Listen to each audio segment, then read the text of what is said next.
Hello everyone, চলে আসলাম আপনাদের মাঝে নতুন একটি রেসিপি নিয়ে।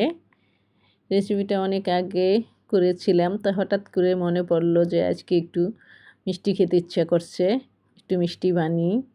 তাই বাজারের মিষ্টিগুলো এত মিষ্টি হয়, আমি মিষ্টি না খেতে খেতে আর মিষ্টি খেতে পারি না। আমার ছেলে বলে যে তুমি না খাইতে না খাইতে তোমার সব কিছুই মিষ্টি লাগে। তাই কি আর করার, তাই যে বাবা সেই কাজ। তাই গুঁড়া দুধ ছিল, গুঁড়া দুধ দিয়েই ভাবলাম অল্প করে একটু মিষ্টি বানিয়ে নেই। 2 ঘন্টা 3 ঘন্টা পরেই খাওয়া যাবে। তাহলে চলুন আমি কিভাবে করছি, কতটুকু ভালো হয়েছে আমি জানি না, আপনাদের কাছে কতটুকু ভালো লাগবে বা আপনাদের কতটুকু উপকারে আসবে সেটাও বলতে পারলাম না। তবে ভাবলাম শেয়ার করি, তাই আপনাদের সাথে শেয়ার করলাম। এখানে একটা ডিম নিয়েছি, ডিমটাকে আগে একটু ফেটে নিতে হবে ভালো করে, যে ফেটে এটাকে সাইডে রেখে বাকি উপকরণগুলি নিয়ে নিব। এটাকে আমি একটু গুঁড়া দুধ দিয়ে বানাবো। আমি 1/2 কাপ গুঁড়া দুধ নিয়েছি। আপনারা যদি 1 কাপ গুঁড়া দুধ নেন তাহলে ওখানে একটা ডিমই পুরা দিতে হবে। একটু 1 চামচের মতো আগে রেখে দিবেন, যদি দেখেন যে পাতলা হয়ে যায় সেজন্য একটু রেখে দিবেন, লাগলে দিবেন। আর এটা কিন্তু একদমই যে একটা ডিম লাগবে 1 কাপে সেটা বলা যাবে না, সেটা দেখে বুঝে নিতে হবে। তারপর 1/4 চা চামচ বেকিং পাউডার দিয়ে দিচ্ছি, দিয়ে একটু নেড়ে নিলাম। শুকনা জিনিসগুলো এই যে মিশিয়ে নিচ্ছি। আর দিব এটার ভিতরে 1 চা চামচ ঘি। ঘি যদি না থাকে তাহলে বাটার দিবেন, তবে তেল দিবেন না। ঘি আর বাটার দিলেই বেটার হয়, ওটার ফ্লেভার পাবেন, খেতেও ভালো লাগবে। তারপর এটা কিন্তু হাত দিয়েই করা লাগবে, সব জিনিসই কিন্তু চামিচ দিয়ে করা যায় না। হাতটা আগে থেকে ভালো করে পরিষ্কার করে নিতে হয়, সেটা তো আমরা সবাই জানি যে খাবার বানানোর আগে হাতটা ভালো করে ধুয়ে নিতে হয়। তো এই যে হাত দিয়ে এই 3টে উপকরণ এইভাবে একটু ঘষে ঘষে মিশিয়ে দিতে হবে ভালো করে। এই যে দেখেন যেভাবে আমি করছি।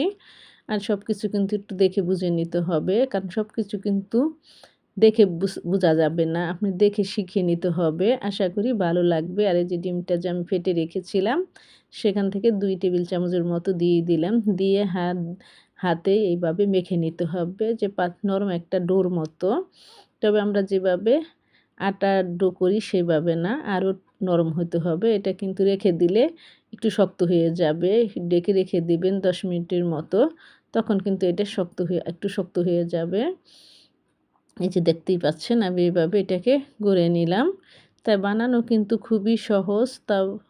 তারপরও একটা কথা আছে যে মিষ্টি বানানটা অত সহজ না, কারণ পারফেক্ট হওয়াটা খুবই কঠিন। একদিন দেখা যায় হবে, আরেকদিন দেখা যায় হবে না, এরকমই হয়। তবে সেটার জন্য কোনো অসুবিধা নাই, কারণ এটা তো নিজের ঘরেই বানানো হবে। প্র্যাকটিস তো হলো। তাই এইভাবে একটু একটু করে আপনারাও প্র্যাকটিস করে দেখতে পারেন। আমি অনেক আগে এই মিষ্টিটা বানিয়েছিলাম, তাহলে আজকে ভাবলাম যে আজকেও একটু মিষ্টি বানিয়ে খেতে ইচ্ছা করলো, তাই তারপরে যে কিছুক্ষণের জন্য ডেকে রাখলাম। আর আপনাদের সাথেও সেটা শেয়ার করতে চলে আসলাম। আশা করি আপনাদের একটু হলেও উপকারে আসবে। যদি উপকারে আসে বা ভালো লাগে ভিডিওটি শেয়ার করে অন্যকে দেখার সুযোগ করে দিবেন। আমার চ্যানেলটি ঘুরে আসার অনুরোধ রইল। ছোট্ট রিকোয়েস্টটা রাখবেন প্লিজ। চ্যানেলটি সাবস্ক্রাইব করে আমার পাশেই থাকবেন আশা করি। যেখানে আমি 5টা মিষ্টি বানিয়ে নিব, কিন্তু এখানে কিন্তু আরেকটু বেশি হতো, আপনি 6টা বানাতে পারতেন, 6টা 7টা একটু ছোট ছোট করে। তবে আমি 5টাই বানাইছি, যেহেতু আমরা মানুষ 3 জন, তো এই জন্য আমি 5টাই বানাইলাম। চাইলে এখানে আপনি 6টা 7টাও বানাতে পারেন একটু ছোট ছোট করে। এই যে দেখেন এখন কিন্তু একটু শক্ত হয়ে গিয়েছে। তারপর হাতে একটু ঘি লাগিয়ে তারপর এটাকে এই যে বানিয়ে নেবেন। আমি কিন্তু একটু লম্বা লম্বা করেই শেপ করে দিয়েছি, আপনারা চাইলে গোলও বানাতে পারেন। আর যেহেতু এটা মালাই চপটা একটু লম্বা টাইপের হয়, চমচম মিষ্টির মতো, তাই এই যে আমি এরকম করে বানিয়েছি। আপনারা চাইলে ছোট বড় গোল সেটা আপনার ইচ্ছা করে নেবেন আশা করি। আর এদিকে আমি এই যতটুকু আমি উপকরণ নিয়েছি এটার জন্য আমি 2 কাপ দুধ নিয়েছি। 2 কাপ দুধ কিন্তু 1/2 কেজির একটু বেশি।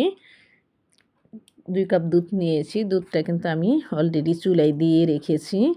এই যে দুধটা বলক আসার আগ পর্যন্ত অপেক্ষা করতে হবে। বলক আসলে মিষ্টিগুলি দিয়ে দেব। আর এটার জন্য কিন্তু আমি 1/4 কাপ চিনি দিয়েছি। এটা একদম পারফেক্ট মিষ্টি, একদম বেশিও না। আর এই মিষ্টিটা কিন্তু রসমালাইয়ের মিষ্টির মতো হয়, একটু হালকা টাইপের মিষ্টি, একদম কড়া মিষ্টি না, যেমন চমচম, রসগোল্লা যে বেশি মিষ্টি হয় ওরকম না। তারপরে এই যে বলক তুলে আসছে দুধটা, বলক তোলার পরে আমি কিন্তু মিষ্টিগুলি দিয়ে দিচ্ছি, দিয়ে 5 মিনিট ডেকে রাখবো। 5 মিনিট পরে যে চলে আসছি, আমি কিন্তু আর একদমই লাড়া দেইনি। 5 মিনিট পরে আমি ঢাকনা খুলে 5 মিনিট জাল করব। আর চুলার আঁচটা কিন্তু মিডিয়ামই থাকবে শুরুর থেকে, একদম কমাবেন বাড়াবেন না, যেরকম ছিল আগে সেরকমই থাকবে। 5 মিনিট জাল করার পরে চুলা বন্ধ করে আপনি ডেকে রাখবেন ঠান্ডা হওয়ার আগ পর্যন্ত। এই যে দেখেন ফাইনালি আমি বাটিতে তুলে নিয়েছি। কেমন হলো জানাবেন কমেন্ট করে। আমি একটা কেটে হাফটার বেশি খেয়ে ফেলেছি অলরেডি এর ভিতরে।